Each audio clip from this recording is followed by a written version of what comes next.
Om Swastiastu.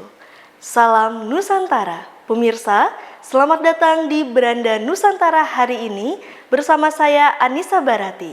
Beragam informasi dari berbagai pelosok Nusantara sudah kami siapkan untuk Anda. Follow dan subscribe semua akun sosial media kami di Jawa Post TV Bali untuk informasi lainnya. Disiarkan dari studio Jawa Post TV Bali, inilah Beranda Nusantara.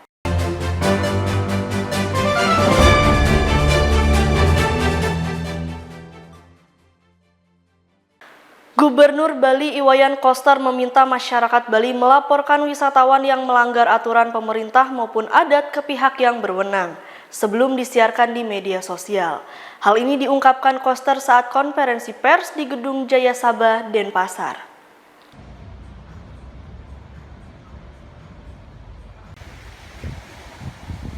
Pulau Dewata menjadi destinasi pelancong dari berbagai negara untuk berwisata. Sebagai daerah dengan iklim tropis, Bali menjadi tujuan turis yang ingin menikmati suasana alam. Tak hanya itu, keramahan masyarakat serta keunikan budaya dan adat istiadat Pulau Seribu Pura ini telah menjadi daya tarik yang tersohor sampai ke seluruh negeri. Namun, selepas masa pandemi COVID-19, sejumlah wisatawan mancanegara berulah di tanah para dewa ini. Mulai dari cara berkendara dan berlalu lintas yang tidak tertib, melanggar aturan visa dan waktu tinggal, bertransaksi menggunakan kripto sebagai alat pembayaran yang tak resmi, hingga berperilaku tak sopan saat berkunjung ke tempat suci masyarakat Bali. Aksi-aksi turis tersebut semakin membuat gerah masyarakat dan pemerintah Provinsi Bali. Gubernur Bali Iwayan Koster menegaskan tidak pandang bulu dalam menindak para turis nakal tersebut. Hal ini diungkapkan Koster dalam konferensi pers pada Minggu 28 Mei di Denpasar, Bali. Setiap perilaku wisatawan mancanegara yang melanggar ketentuan sepanjang memenuhi syarat sesuai dengan peraturan perundang-undangan harus ditindak tegas dengan proses hukum, bahkan proses hukum pidana.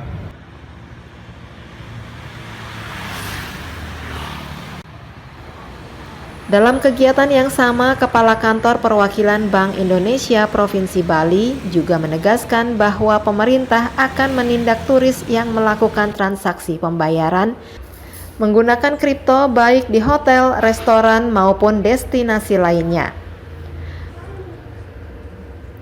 Para wisatawan di Bali diimbau untuk menggunakan tempat penukaran valuta asing atau money changer resmi yang berizin Bank Indonesia.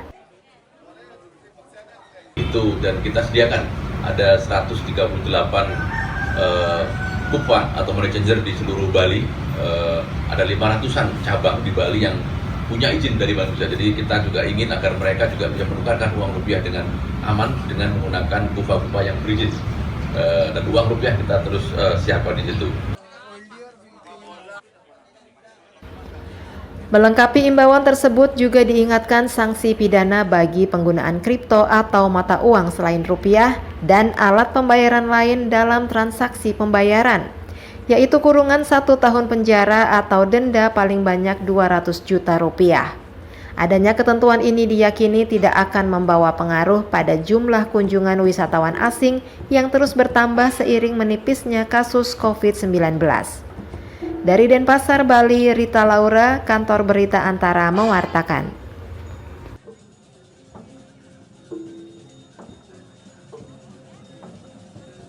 Kepala Kepolisian Daerah Bali Irjen Pol Putu Jayan Danuputra meminta masyarakat melapor ke kepolisian setempat maupun pecalang bila menemukan aksi turis mancanegara yang menyimpang. Kapolda juga mewanti-wanti masyarakat yang memviralkan informasi maupun video yang menunjukkan perilaku menyimpang wisatawan ke media sosial dapat terjerat Undang-Undang ITE. Kepolisian memantau warga negara asing yang berwisata di Bali namun melakukan pelanggaran hukum dan tindak pidana. Kapolda Bali Irjen Pol Putu Jayan Danuputra menyampaikan telah menahan lebih dari 15 WNA yang melanggar hukum. Selain pelanggaran hukum dan melakukan tindak pidana, Polda Bali menjaring 1.100 WNA yang melakukan pelanggaran lalu lintas. Jakarta sejak Januari hingga Mei 2023. Kanwil Kemenhukam Bali telah mendeportasi 192 turis mancanegara. Sementara itu, kebijakan visa on arrival juga akan dikaji oleh pemerintah provinsi dengan pemerintah pusat.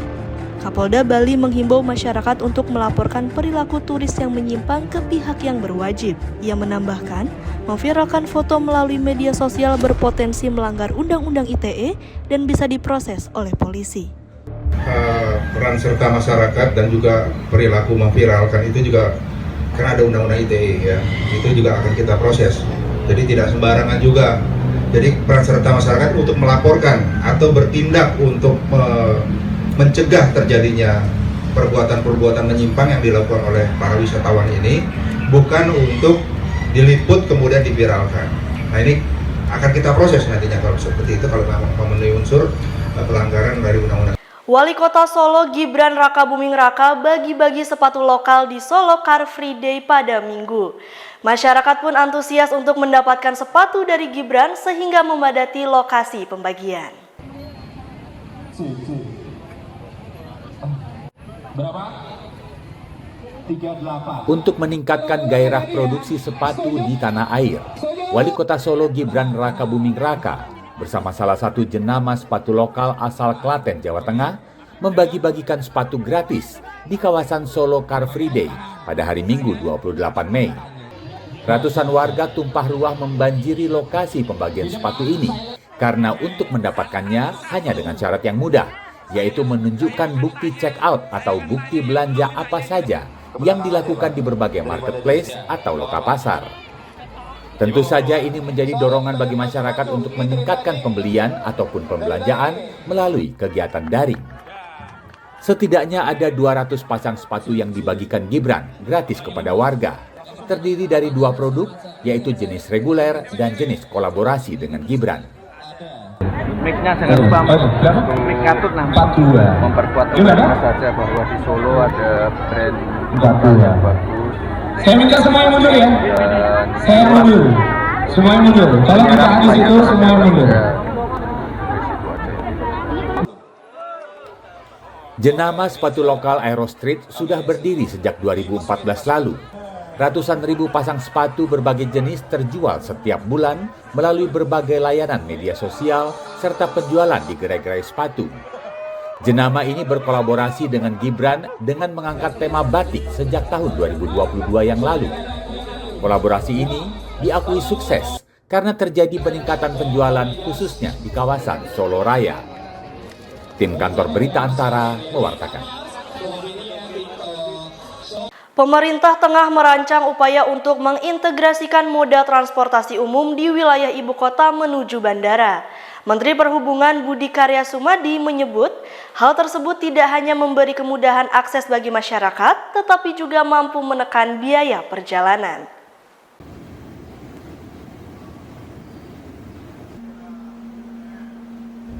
Pemerintah tengah memetakan sejumlah moda transportasi umum di wilayah Jakarta seperti Damri dan kereta api bandara untuk terintegrasi secara langsung menuju Bandar Udara Internasional Soekarno-Hatta serta arah sebaliknya. Dalam konferensi pers yang digelar usai melakukan tinjauan sarana dan prasarana perkeretaapian bandara di Stasiun BNI City Jakarta Minggu 28 Mei, Menteri Perhubungan Budi Karya Sumadi menyebutkan keberadaan moda transportasi yang terintegrasi akan meningkatkan kapasitas, jangkauan lebih luas, bahkan tarif yang lebih terjangkau bagi masyarakat. Selain itu, berbagai kemudahan juga tengah dirancang, utamanya dalam memindahkan barang bawaan dari satu moda ke moda transportasi lain. Salah satunya dengan melakukan check-in di stasiun kereta, sehingga di bandara para penumpang bisa langsung menuju ruang tunggu. Begitupun layanan dan kemudahan saat penumpang meninggalkan bandara.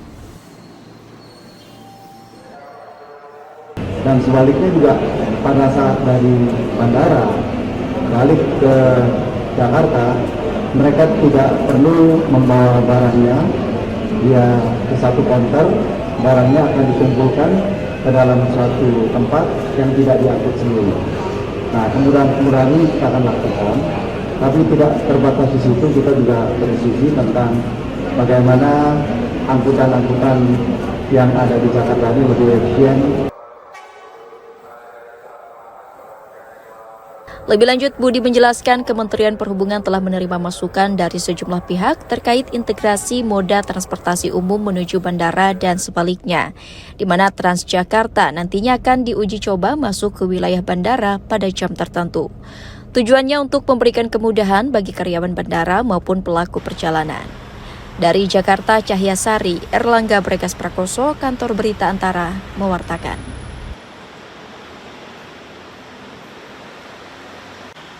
Sebuah video memperlihatkan pilot Susi Air, Kapten Philip, memberi keterangan kelompok kriminal bersenjata mengancam akan menembak pria berkebangsaan Selandia Baru jika dalam 2 bulan tidak ada dialog tentang Papua Merdeka. Kabid Humas Polda Papua, Kombes Pol Ignatius Beni Adi Prabowo mengatakan hingga kini pihaknya tengah menyelidiki video tersebut. Kalau sudah 2 bulan dan mereka tidak bicara dengan Papua, mereka akan tembak saya. Sebuah video beredar di media sosial menampilkan sosok Kapten Philip Mark Martens yang sedang duduk dikawal belasan anggota KKB pimpinan Egyanus Kogoya yang tengah merekam pesan video. Kabid Humas Polda Papua Kombes Pol Ignatius Beni Adi Prabowo pada Minggu 28 Mei mengatakan, kepolisian masih berupaya mencari informasi tambahan terkait video tersebut. Papua membenarkan adanya video yang berisi ancaman dari kelompok KKB terhadap pilot Susi Air. Saat ini Polda Papua bersama dengan Operasi Damai Karten tengah menyelidiki terkait video yang viral beredar tersebut. Masih tetap mengedepankan negosiasi. Polda Papua juga berupaya bernegosiasi untuk membebaskan pilot Susi Air dengan dibantu pihak tokoh agama, uskup, Pemda setempat, dan Komnas HAM. Aparat gabungan TNI Polri juga masih melakukan operasi penegakan hukum dan mencari Kapten Philip di wilayah pegunungan Papua. Tim Kantor Berita Antara mewartakan. Pemirsa, tetaplah bersama kami di Beranda Nusantara, karena berbagai informasi menarik lainnya akan hadir sesaat lagi.